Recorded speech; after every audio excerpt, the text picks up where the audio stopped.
Vasudeva Sutam Devam Kamsa Chanuramardanam Devaki Paramanandam Krishnam Bande Jagadgurum Om Shanti Shanti Shanti. We salute Bhagavan Sri Krishna, the son of Vasudeva, the destroyer of the demons, Kamsa and Chanura, the darling of the dear Devaki, Mother Devaki, and the Guru of the world, and the teacher of the universe. We salute him again and again. Om, peace, peace, peace be unto us all. Now we are on page 359 and 4.12.1, book number 4, chapter number 12, verse number 1. Here, Maitreya, the sage Maitreya, is now narrating what happened. Because the Dhruva already did such austere things, practices and things, then God blessed him. And now, when he was angry, first of all, to the Jaksas who kept this, what is the story? Who kept the, Maitreya said when the Dhruva was angry and when he gave up his anger and stopped his campaign against the Jaksas, then Lord Kubera, he attended on, and hidden by a large number of followers, amongst whom were Charanas, Jaksas, Kinnaras. These are different categories of celestial beings who came with the Lord Kubera. So, appeared before him. The Lord Kubera is the what? Kubera is the king of all the wisdom, wealth and prosperity. Material wealth, gold, jewels, all this. He is the lord of that. He is the controller of that. He appeared before and was received by Dhruva.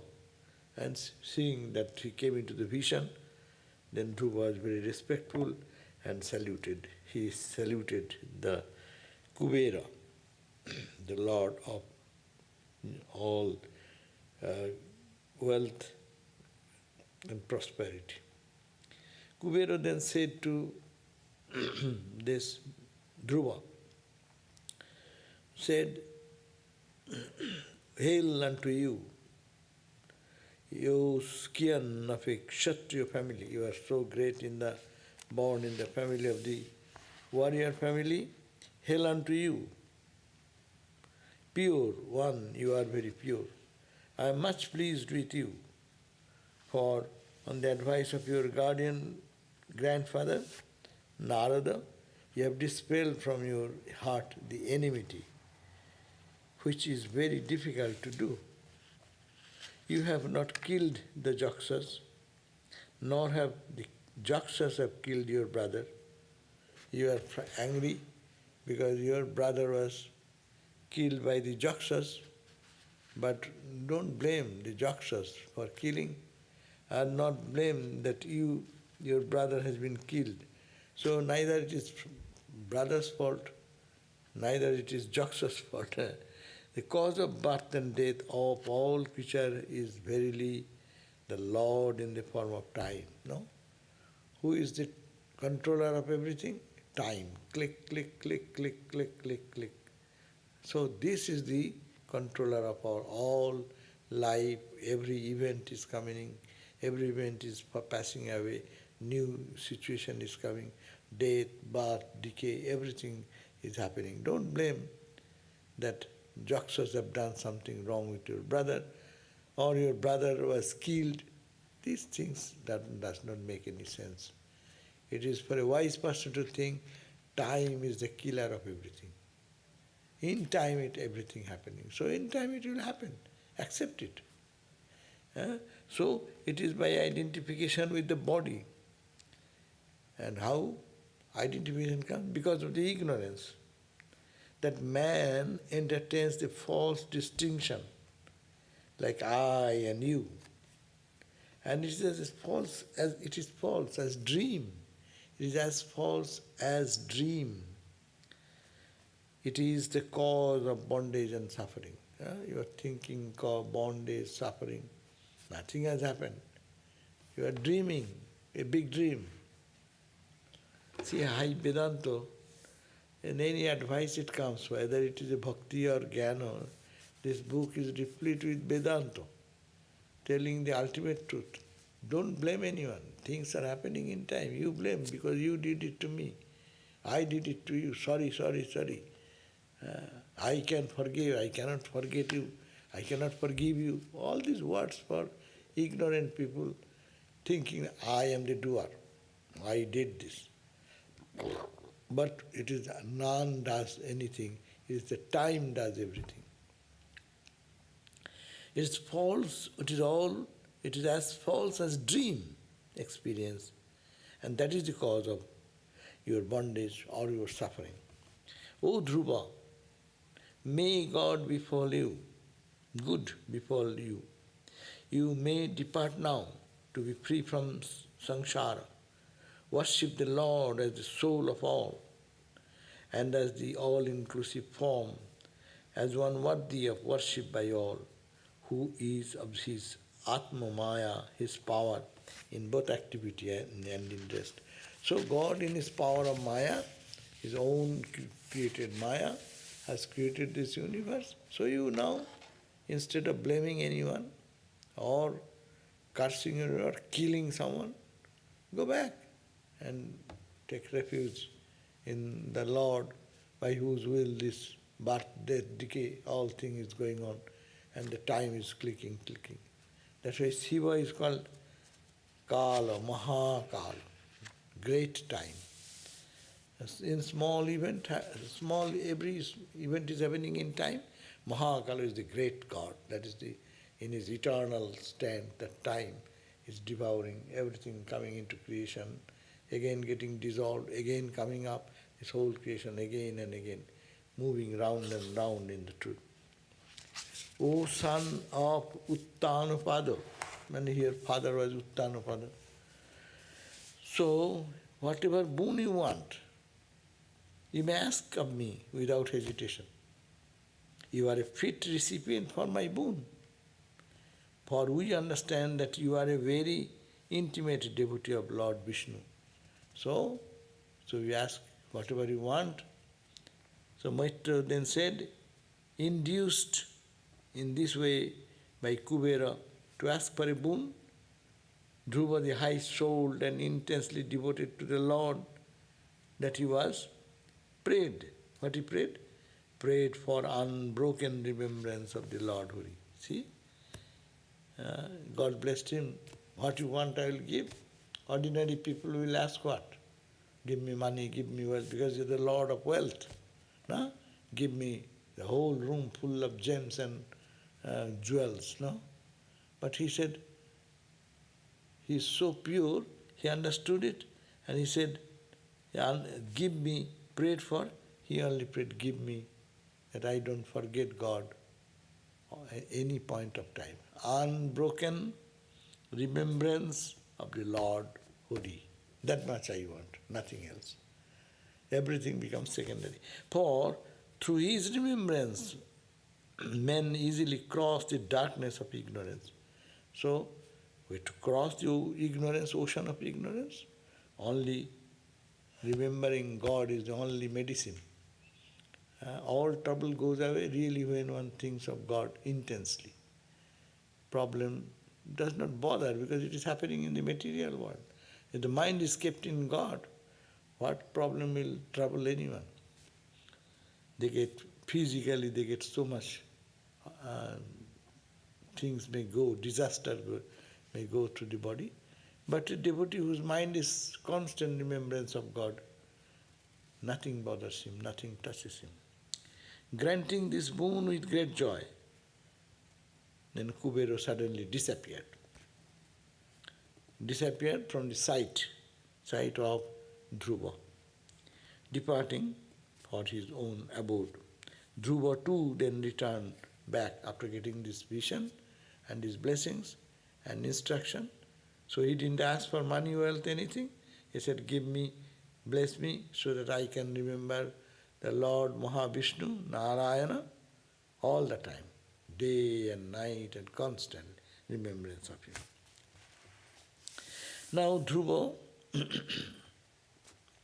afterwards, he worshipped.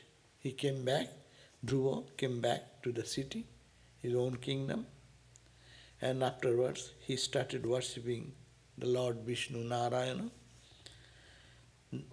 And the Lord, who is the bestower of all the rewards, all blessings, all material gain, spiritual gain, everything is being given. God can give both.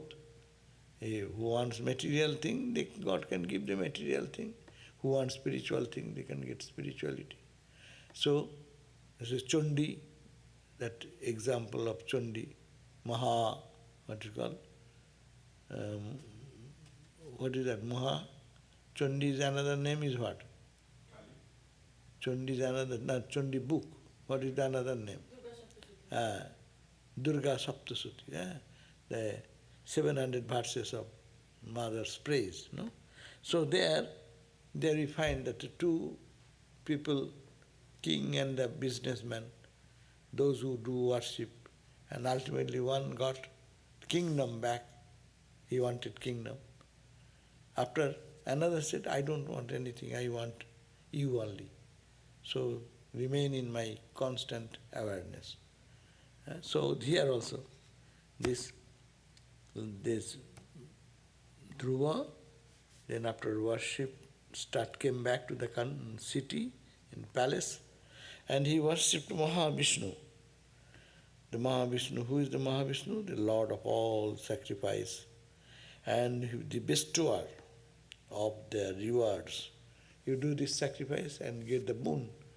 He is the giver of all boons. By performing several sacrifices, which required many sacrificial materials, rituals and devatas, and was accompanied with very liberal sacrificial gifts. As you do sacrificial fire, you know how much materials are to be collected. A firewood, ghee, sand, then design, then kusho bread, then all different items, how many items are necessary, and the procedure should be so complicated to perform a homa fire, jagna.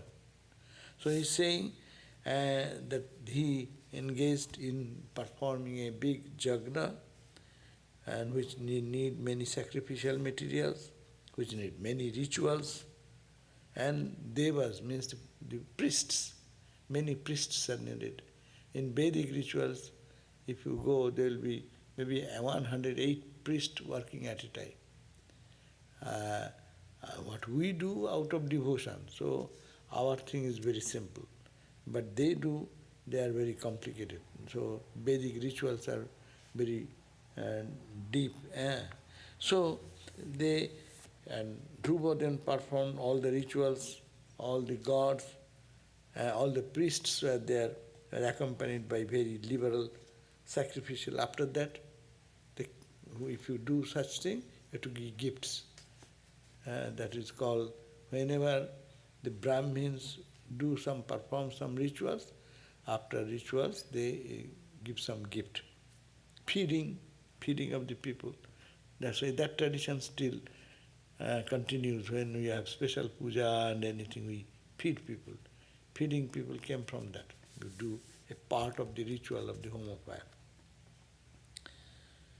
With a devotion to the Lord, who is the soul of all souls, yet beyond all, imperishable, that increased day by day to a state of extreme intensity, he arrived at a state that in which he constantly perceived the presence of the Lord in himself and in all beings. See, then spiritual practice and all this sacrificial fire, performing them with pure heart, he gradually, his mind becomes purer and purer, and then then they feel the presence of God here and also presence of God everywhere. This is the whole science of spirituality. So, what is the goal of life? To see God here, with eyes closed and with eyes open. It's the same God. God here, God there, and God everywhere. That is the whole purpose of all spiritual disciplines. Dhruva, being virtuous and reverent to holy people, extremely merciful to the afflicted, and being a protector of the ways of dharma, he came to be loved by his people as their very father, as if King Dhruva was so dear that they thought that he is like the king is not to be feared, but king is for protection and love and care, and when you need, always he stands behind everyone because he sees God everywhere and he serves God in that way. Therefore, everyone, the people of his kingdom, they were very much pleased with him and respected him, regarded him very well. He ruled over the earth for 36,000 years, my God. Now again, I do not know what is the time, but 36,000 years. How many years he lived then, I do not know. Relative, as I said, all relative. 36,000 years, then he ruled. And all this trouble went for him before. When 5 years old, he got into trouble, for his father was not taking him in his lap, and his cousin brother was being taken care, no?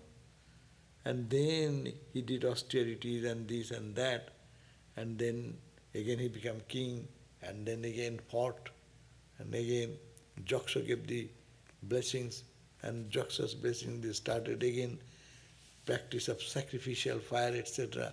And today we know that because of that his mind got purified, and now he started seeing God inside and seeing God outside. And then, as a result, everyone is so overwhelmed with his fatherly affection. So, and then he was ruling the world as a king for 36,000 years. That's why many people don't say that these years and other things, something is there which does not make much sense. That's why these are all wrong. No, it is meant for preaching the same truth to the people of language who does not understand higher thought. But they will come to know through these stories and incidents the same principle to understand that. Yes? Maharaj, do we know in which of the yugas was this story believed to happen? Oh, Krishna's, it is all happening when? This is the Dwapar, but he is relating the story. So the story comes, Maitreya is relating a story while talking to, Parikshit. And in this reference he is telling back, there is a story like this, it happened in... Yeah, my question was Dhruva's story, which cycle of time, which... Oh, who knows? I do not know. Is there any such... there must be some calculation, but we should have to take the principle, what the teaching out of it. So he ruled over the earth for 36,000 years, exhausting his merits, and by the enjoyment of the pleasure of life, and his demerits by the performance of the jagnas. That great man Dhruva, after having spent a long time in pursuit of the first three values of life, like what are the 4, 5 values? Dharma, Artha, Kama.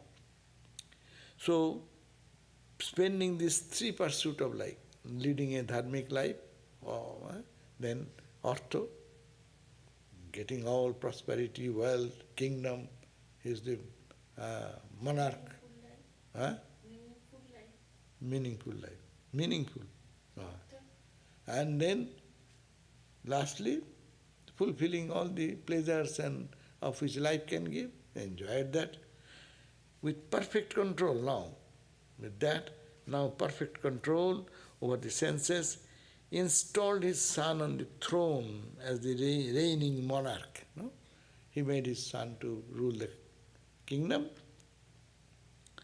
And then he realized that all this world has been fashioned by Maya of the Lord in his own being. God has done his own wish, whatever he thought, he created this whole universe.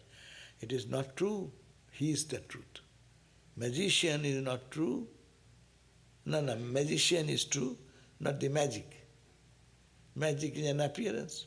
So he understood, he realized that all this world has been fashioned by the Maya of the Lord in his own being. Just as ignorance conjures upon in the individual's mind dream and castles in the air, as it happens. You see in the castle in the air, no? You can imagination, someone is brooding over and can see there is a beautiful castle in the air, no? There is a garden, beautiful flower garden in the sky. So these are like, we may experience that way by your mental delirium, no? So it is delirium. When the delirium goes, you see there is no house, no building, no castle, no garden. So, just as an ignorant person, ignorance conjures up in the individual mind's dreams and castle in the air. So realizing the transitoriness of all the valued things of life, one's body, children, wife, friend, army, treasury, palace, pleasure resorts. So, they understood the transitory. These are all changing. Whom you call the palace today, whom you call the treasury today. These are all in the dream-like thing. It comes and goes. Sometimes it is there, sometimes it is not there. So, this he understood that everything in the world, the palace, the kingdom, the children, family, etc., they are nothing but only, it is all transitory.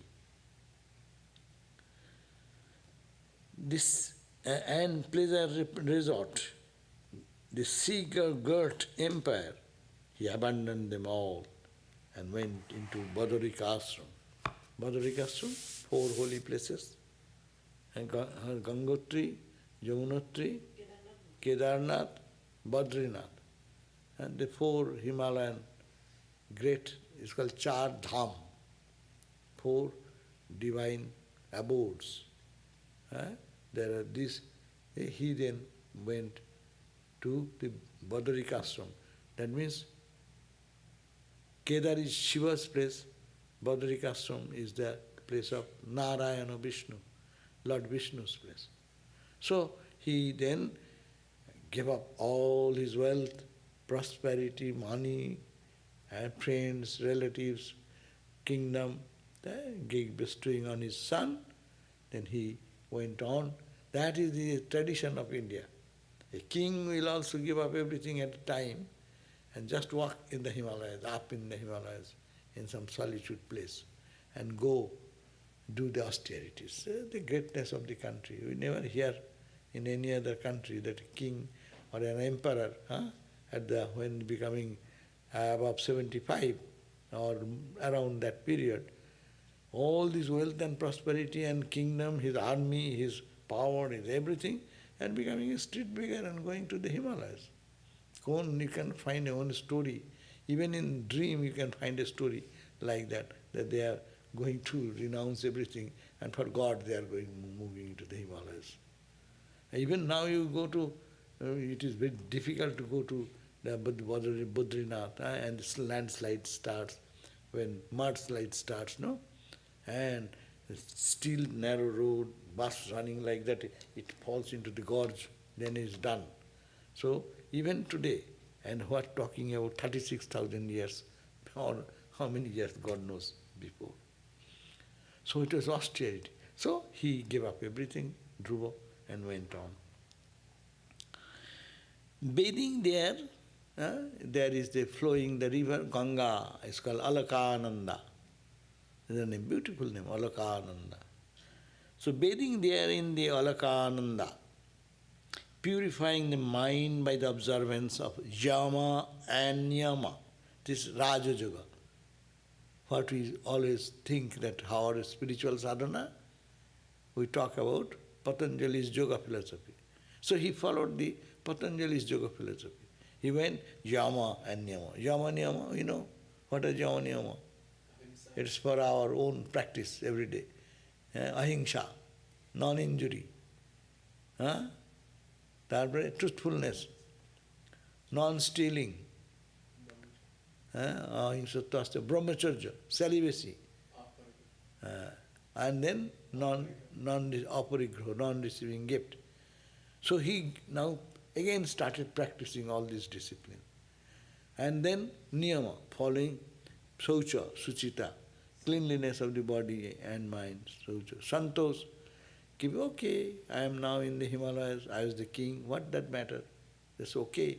I am my mind, oh my mind, don't be disturbed, be peaceful. It's not a matter of joke.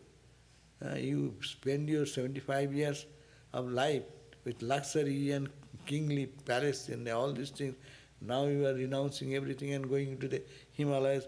Who will feed you? Who will cover your body with warmth? There is no blanket. Who will supply all those things? Nothing. So yama, niyama, this cleanliness, santos, saucha, santos, contentment, tapa, austerity, tapa, sadhaya, and study of the scriptures, or keep the mind in a lofty Brahman, thought of Brahman. Of course it will have a important part is Shraddha. But people who are doing Diksha and Aparigraha, how to balance? Aparigraha and Diksha. Aparigraha means non-receiving gifts, means you don't receive those gifts which people give with some bad intention. And don't crave for that. I crave that you will give me something. But bhiksha means you go, you give, you are free. I can ask, you can give, you can don't give. But bhiksha, the receiver, the monk, should not be angry, should not be pleased. If someone gives good food, someone does not give you anything. You have to take equal dignity. Okay, that's great. Thank you, thank you, thank you, thank you. So that does not contradict with craving. Craving for thing is parigraha. Aparigraha is not craving, but you go and ask, and if they give, give. Don't give, don't give. You have no grudge against them. They have no, whatever they may say bad to you or good to you, matter little. So that's a different thing, detached outlook. And other is expected outlook. So, Sadhaya, Ishvara Pranidhana, and surrendering to God. Christmas and festivity time. So we give gift. That Right. is not Aparigraha. No, we give gift and expecting that he will thank me. At least he will give a return. I will get a gift back. Or not, at least they will give me thanks. Aha, what was your gift? I was so happy. Thank you, thank you, thank you. Then that is Parigraha. That is the objection, not to expect those things. Maharaj, but what if a gift is given with pure love? Then it's okay. Then it's okay. That is the ideal thing, not to expect anything, and not to expect from anyone. When you expect, you become a beggar. Expectation is the cause of our suffering. No one gives us suffering, because I expected something, even behavior. I expect that you should smile at me. You don't smile. Bas. So my expectation is the cause of suffering, not what you are doing. If I have no expectation, suppose you are passing by and you don't notice someone is lying down and prostrating like that, you didn't notice. You are not affected by that. You will see that also and not be affected by that. That is the condition. So that is detachment is the foundation there. So he yama niyama, then he said, or he took a bath, as we say every day for your spiritual practice. What do we say? Take a bath. And they are taking what bath? Ganga water.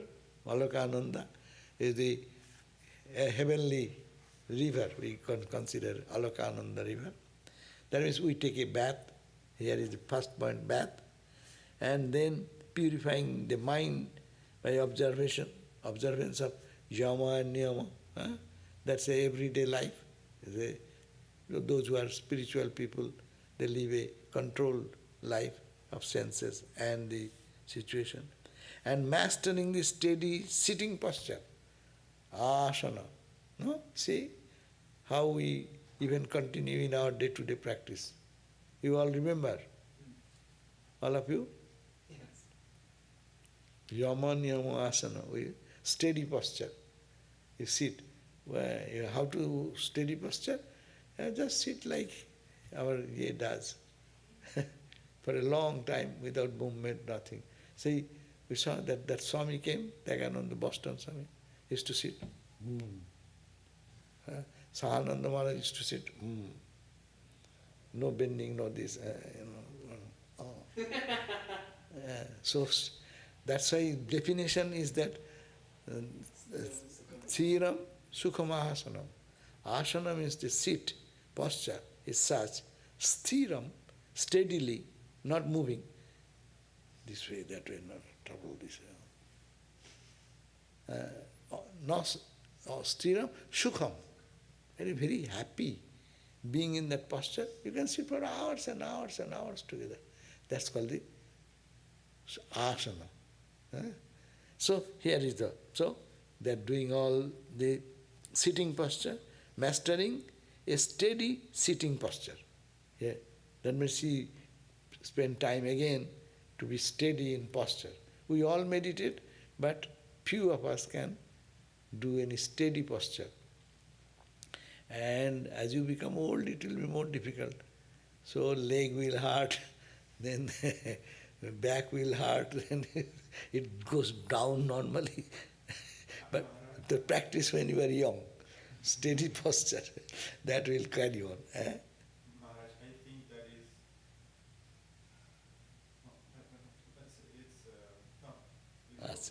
is. So yama niyama asana, a steady posture. And then mastering steady sitting posture, then pranayama, bringing the vital energies under control through pranayama. See, Patanjali's yoga. That's why we call it an ancient tradition, coming down for thousands of years, this tradition, among the seekers of God. There are many, many practices of spiritual discipline, but this is verified and verifiable, that's called scientific path. No? So he followed all this discipline and up to then pranayama, breathing, control of the breath, withdrawing the mind from the sense objects. Now, what you do? Now you sit. After pranayama, you sit. What do? Withdraw the mind. Hey mind, eyes don't go outside, close. Withdrawing the mind. Here, hey, don't stop, hear the outside noise. But we run. Whenever anyone opens the door, who is coming? Even it is not necessary, but we'll see. That means you have no control. But control, I will not hear external noise or external sound, heat and cold. That will be, oh my God. Oh, you see. The mind should not be, withdraw from the sense. And then withdrawing the mind from the pratyahara. Pratyahara means bringing the senses into its own location, inside. Let them sit inside. And then focus, turn it. Then dharana, hold the mind there. It was running in all the sense objects, eyes, ear, nose, all the touch, taste, tongue, all are moving in external news, external objects, withdrawing them. Then what you do? Then you hold the mind there. That's why from the sense objects and fixing it on Lord's cosmic form. Lord's cosmic form. You can think God as the absolute, infinite, cosmic, or the form he took as Lord Narayana, with four arms and all these. The description of God, Lord Narayana is here. Vishnu, we call Vishnu. So, and fixing it on the Lord's cosmic form, he gradually overcome the distinction between, and going to dhyana, going to samadhi. How? He gradually overcome the distinction. What is the distinction? I am the meditator, the act of meditation, and the object of meditation. 3. You start with that, withdrawing the mind totally, and then putting it, holding it in the cosmic form of God, say Ramakrishna form, fixing there from whole feature of the body, no? And till you meditate, you know, I am meditating, he is in my heart, and with the help of mind I am meditating. 3 things are functioning when you are struggling for meditation, as we do every day. Here is a meditation, my object of meditation, my Ishta Devata in the heart, object, and the means is my mind. I'm trying to bring the mind there, and I, the person, now sitting for meditation. So meditator, meditation, and the object of meditation. Mind meditator, object of meditation, and the meditating tool, mind. So all this, he gradually was getting so much absorbed that he forgot these 3 are different. Now we are always aware that I am meditating, I am trying to think of God, but my mind is not here, it is going out.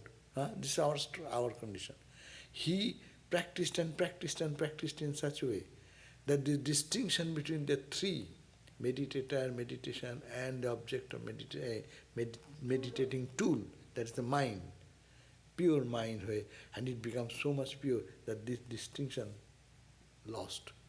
That means you lose yourself into the Lord, and gradually it merges into that state leading to samadhi. Samadhi may be saguna, sakara, sananda samadhi, different levels of samadhi, depth of your meditation leading to the finer and finer, till you just lose yourself nirvikalpa samadhi. So it says, overcome the distinction between the meditator, the act of meditation, and the object of meditation, and enter into samadhi. What is that samadhi? A state in which the mind gives up the form, that is the object of meditation also. There is no object of meditation, no subject who is meditating, and there is no tool, mind, all collapses. Meditator, meditation, and meditation. In one verse is giving the whole Raja Yoga. And Dhruva started doing that, retiring from his own kingdom. First he was trying to reach the kingdom and became the king, ruled 36,000 years, and then afterwards, I think calculation should be like that. If 36,000 years we consider the ruling period, that means he was deprived of kingdom, he did austerity for, we read the other day, how many, 60,000 or how many years? He did austerities for so many years, no? So, they have long life probably by this. Ratio probably you have to take. Ratio. Okay, 25 years because to... Yeah, what you said like that, like half of the ruling period, the double of the ruling period is the austerity period. Like that. That means for a long time. We have to conclude from here, Dhruva had to do austerity for a long time. So we cannot expect in 100 years lifetime and not focusing on God. Everything is done, and also God is done, and will get realization so quickly. So it is intense practice is the indication here. Anyhow, as his mind flowed continuously towards the Lord Sri Hari or Krishna, in utter devotion, tears of joy overcame him rapidly, his heart melted in love, and his hair stood on end, and he completely overcame the body consciousness, which makes one think, I am this, with reference to the body. So, Haripilation, Thakur used to go in Samadhi, and people used to see that hairs are standing like that. And joy and bliss all over, goosebump all over the body, thrilled, and they don't stop. When Ramakrishna, you can see that when Ramakrishna left his body, that description, his horripilation, it is not coming down. It's all that for a longer period. So much joy. So he forgot all other things and merged into Samadhi. And there is no trace of his body consciousness. Now, he is absorbed like this, then what will happen? The Lord Vishnu wants to come and to bring him to his own abode. That's the Bhakta wants. I'll be with the Lord all the time. We call that, Ramakrishna devotees say Ramakrishna Loka. That they go into the Vishnu Loka. So how to go from Vishnu Loka, this body to that body? Naturally the soul will need a chariot. And who will send the chariot? Mahavishnu send the chariot. Hey, he is a good guy, bring him. So the chariot came down. And who came in the chariot?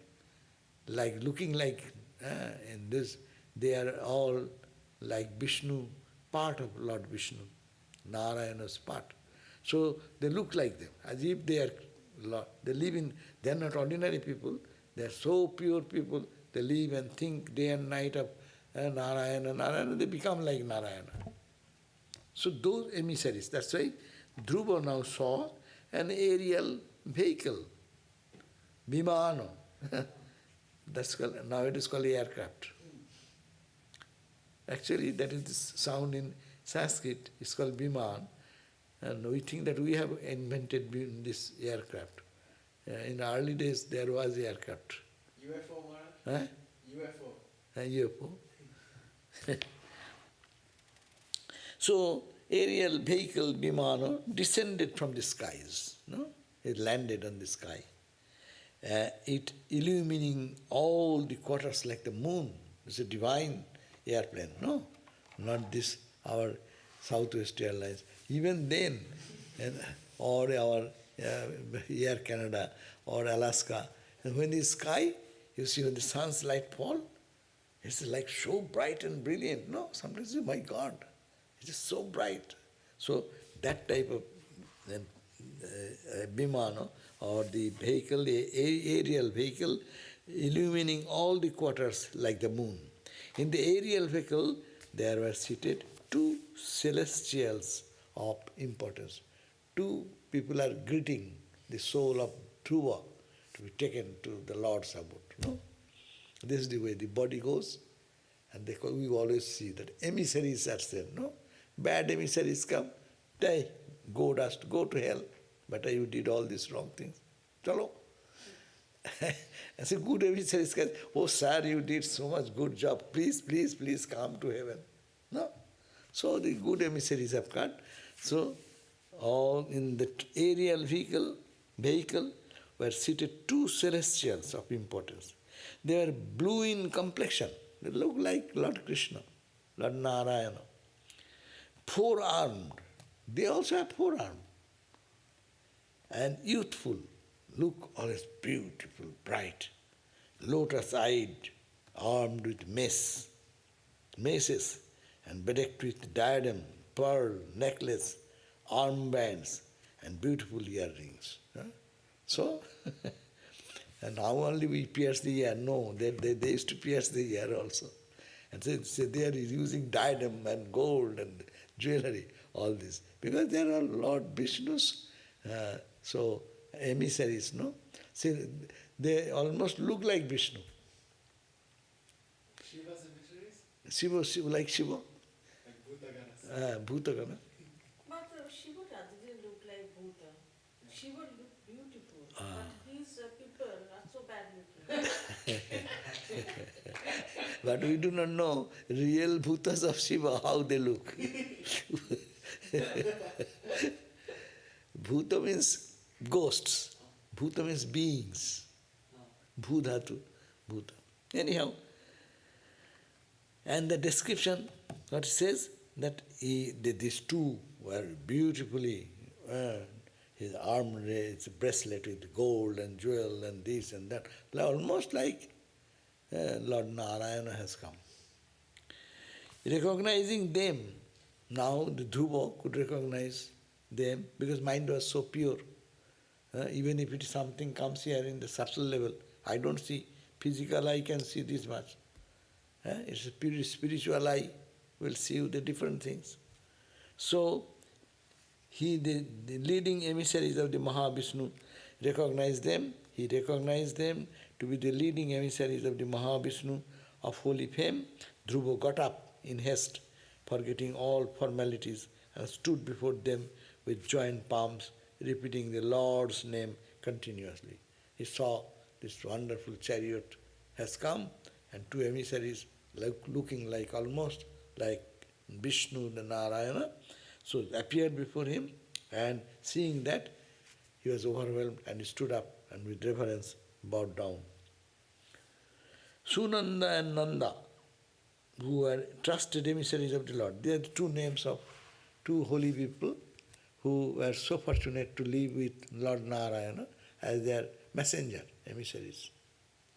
They are named Sunanda and Nanda, Nanda, Sunanda, who were trusted emissaries of the Lord, seeing Dhruva standing with head bent, hands folded in salutation, and mind engrossed in the Lord, now said to him with a smile. The two emissaries, then they told, "O Dhruva, O king, may good befall upon you. Listen to us attentively. You are the one who pleased the Lord immensely. How? By your one-pointed meditation upon Him. Even in your 5th year, when you are a child of 5 years, you are troubled, and then your mother told, go worship Lord Hari, Lord Narayana, Krishna. You did that when you were only boy of 5. Immensely, by your one-pointed meditation, you did it at the age of 5. We are the emissaries of Mahavishnu. I am coming from messenger from the Lord Vishnu, Mahavishnu, the father of all the worlds. Come here to take you to his exalted realm. So we have come here to take you to the exalted plane of Lord Vishnu. You have qualified yourself to attain to the supreme realm of Vishnu.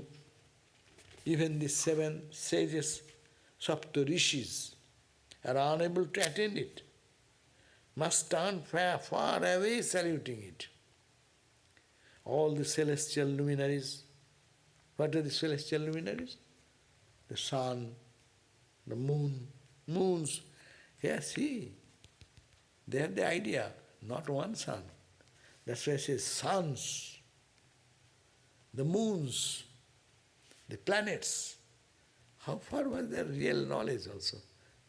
Astronomical knowledge. The stars, the galaxies, Baba, they have the idea, no?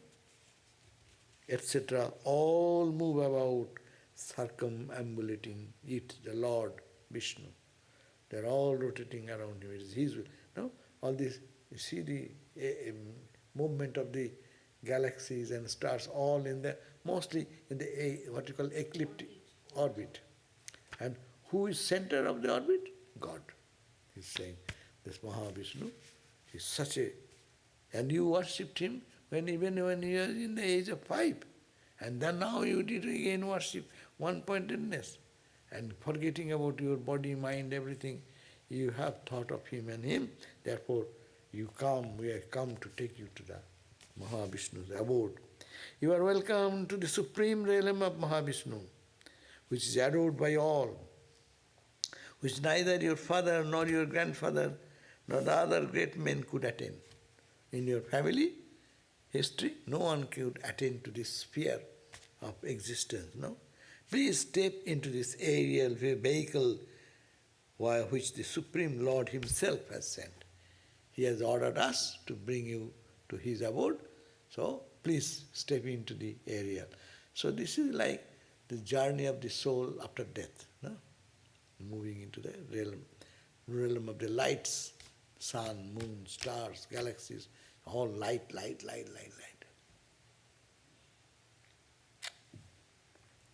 Now, ascension of Dhruva. Then the commentator, Maitreya Rishi, he said, hearing these nectar-like words of the Lord's emissaries, the devoted Dhruva performed his bath and his daily divine services, and then made obeisance to the sages there and received their blessings. Because it is even you go now, Badrinath, now even, you will find there are many saintly people. They are living there, they are meditating, they are praying. So he took a bath in the Alakananda again and take by from all the sages and got their blessings. And circumambulating the majestic vehicle in which he is being taken, that plane. He went around because it is not earthly plane, it is a celestial plane. So, the majestic vehicle, and making ovations to the Lord's emissaries. He saluted the, the people who the Lord Vishnu entrusted to bring back Dhruva. So Dhruva saluted them, the two, Nanda and Sunanda, those two. He desired to ascend into the vehicle in the divine body. So not this body. So they are saying, to ascend into the vehicle, not this physical body, but this subtle body, pure body, which has not merged totally. Here I understand. It is not nirvikalpa samadhi. Bhakta does not want to do that. He wants to keep a separation. Thakur said, no? He does not want to be, I don't want to be sugar. I taste sugar. So Dhruva then saw Yama, the god of death, ready to claim his toll. Yama, see that body, he's dead now. He's going out, so god of death, he came.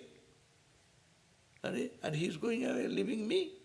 It's my jurisdiction, no? When one dies, who is the Lord of death?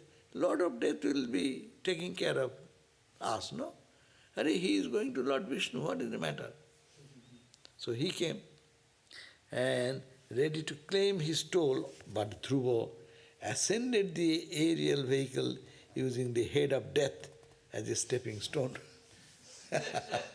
Meaning he is so powerful, he does not care even the god of death. What can you do?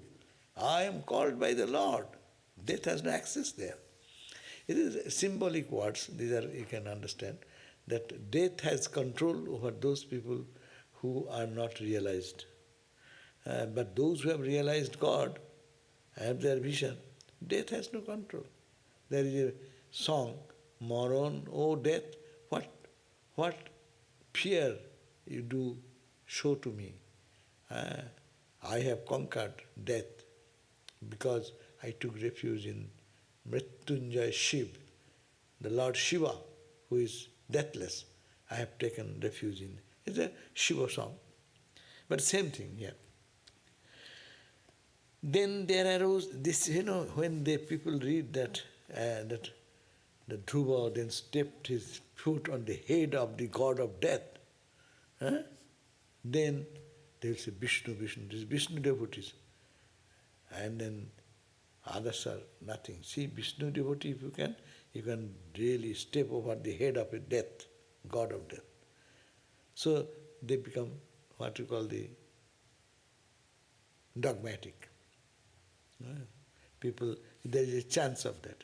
But here is to understand the god of death, I mean death cannot do anything to the person who has seen God in the personal form even, and his mind, his soul goes into that luminary. Then there arose the sound of kettle drum, mridanga, boom boom boom. The taboors, the Gandharvas sang that celestial song, celestial singers, Gandharvas, sang the hymns and showered flowers. As it happens when a big VIP person comes, flower is thrown here and all this perfume is thrown around, atmosphere becomes beautiful. So everything is gorgeous thing going on. So all the beautiful chanters and singers and musicians, pa, poo, they go by blowing the what you call the organs and things, no? So it is a grand procession welcoming, the holy man is coming. So Gandharvas sang hymns, showered flowers. As he was thus on his way to the divine sphere, he remembered he now is going into the heaven, or the Lord Vishnu's place, but he suddenly remembered, oh my God, what about my mom? Where is she? So he remembered his poor mother and felt reluctant to leave her helpless. He said, no, I should not go. I should take my mom. Because of mom, everything came in my life. Guessing this idea of Dhruva, the emissaries of Vishnu pointed out to him his mother, who was going in advance in another aerial vehicle. They said, don't worry, your mother has been taken care of. She is going in another aerial vehicle in front of you. So she is so pious. Was going in advance in another aerial vehicle, praised and deluged with flowers on the way of divine beings, stationed in their mansions. He passed the planets one by one planet or another planet, another one. It's a, what you call, planet, this nowadays moving in the spaceship. So it is like that. That's why Ramakrishna described. Mind is moving up and higher realm of experience.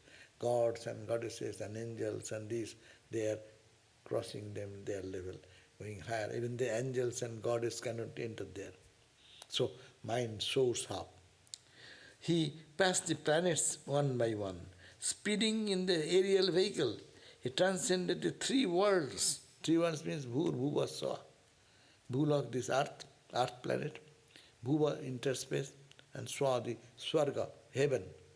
So his vehicle moved from one plane, earthly plane, to the space plane, crossing that, going to the, it's called the plane of the gods and goddesses, heaven, where gods and goddesses live. He transcended the three worlds, and then the region of the Saptarishis. See, Thakur's vision. Next he says there is a realm, almost non-dual. But there are 7 rishis, they are meditating. Thakur, how did he saw? He saw that there are 7 sages are meditating, and they are such purity, almost they are merging into the absolute, but still kept their existence little bit. And out of the 7, Swami Vivekananda was one. Ramakrishna brought him down from that plane.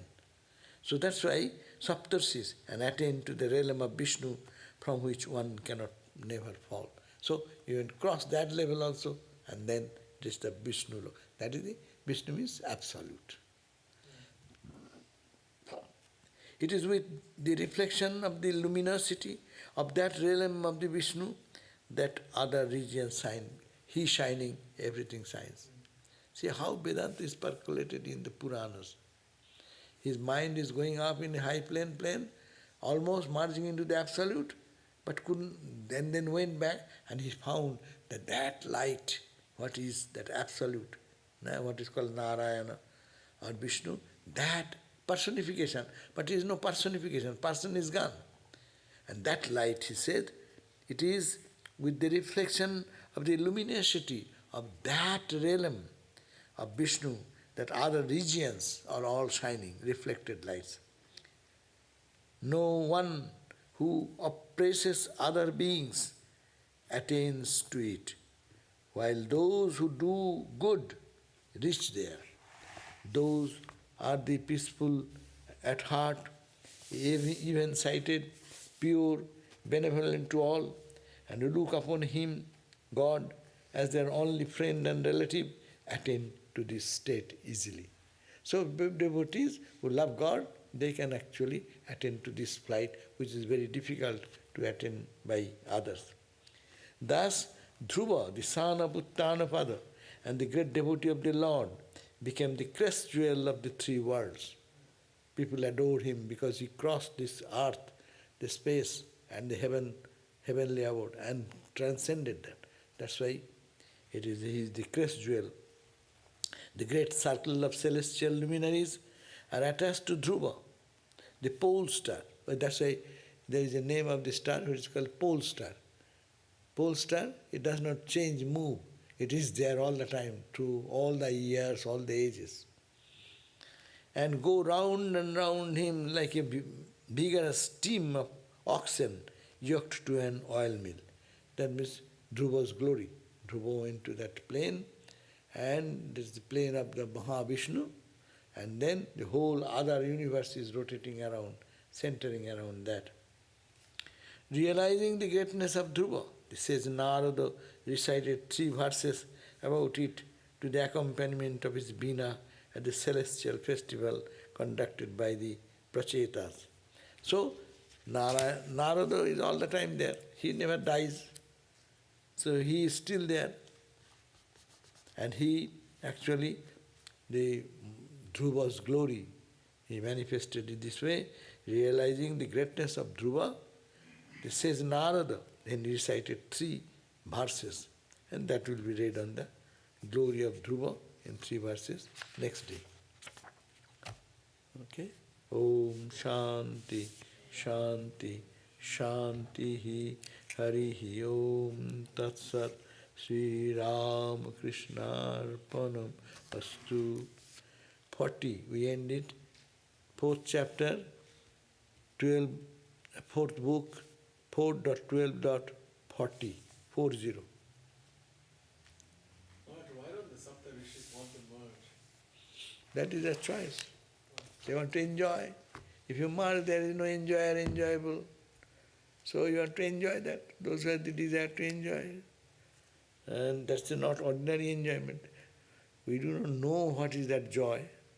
So they want to be bhakta. Why only 7? I do not know. This scripture says. Swamiji says in 6 months. Mane. That reason is that one cannot keep that separation unless he is a powerful person. Others get the liberation, but they, after sometimes trying for there to enjoy, they are sucked in. Others are sucked in. But these have the power to keep a little separation, that's the greater power. So these 7 rishis probably, they are mentioned, Sapta rishis, have the greater power to be pulled into it, but still not, he keeps their separate identity, almost like a trace of identity. And they just sit and meditate. Yeah, they are forever. The joy of meditation, the joy of perfection. Om Shanti, Shanti, Shanti, peace, peace, peace. So Jai Sri Ramakrishna Arpanamastu. So today we will meet again at 7:30 with our Shanti Gita. Thank you all. But who is here? Whoever is here. Thank you. So one question has come, will you answer? What question? Acha? Let me see. The bhakti that Naradji taught to Dhruva, is that condensed in the Narad Bhakti Sutra? Probably that whatever Narada himself, his philosophy of bhakti, that has been in the form of the sutras, aphorisms. Aphorisms are what? In a very small few words, you give the entire idea of, there is scope of elaboration. One word, it can mean so much. That is the beauty of the intelligent people like the Sutrakaras we call, who compose these aphorisms, like Brahma Sutra, Veda Vyasa, like the Patanjali Sutra, Narada Sutra. If that is the only one Narada, Only one if there were many people who was called Narada, then the writer of Narada Bhakti Sutra will be different from teacher of Buddha. We need not have to think that way. Let us think one Narada. One Narada, that's why he is eternal. He does not die. Even now he is here.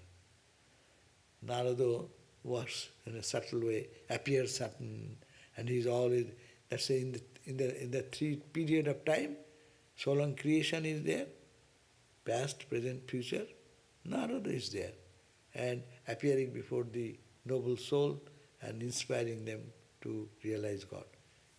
So Narada Sutra may be like that, but anyhow think that some noble soul who is called Narada have composed those which gives us the theme, essence of then bhakti. Sandillo Sutras are there. Another sage called Sandillo. His verses are scriptic, talking about devotion and its explanation. But Narada Sutra is very popular. Okay, thank you all. Jai Ma.